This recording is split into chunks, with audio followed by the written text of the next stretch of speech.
Welcome to the Slop Temple. We pray this video helps. In this video, I will show how to remove Toyota Tundra seats, only way. Remove all floor mats, slide the seat fully back, and recline it to access mounting bolts beneath the rails.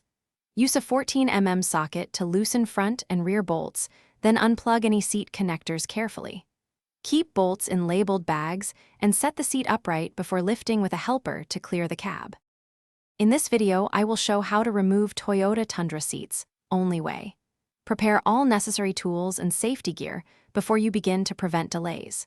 Take clear photos of connector locations and seat position for accurate reassembly. Verify the battery negative is disconnected to disable airbags and seat sensors.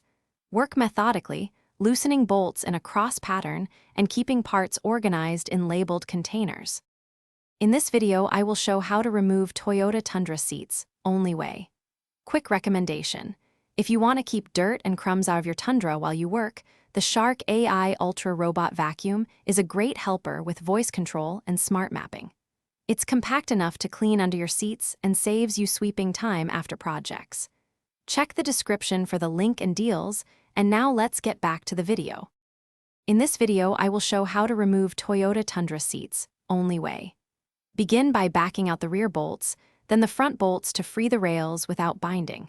Carefully disconnect heater, sensor, and power connectors by releasing tabs and pulling straight out.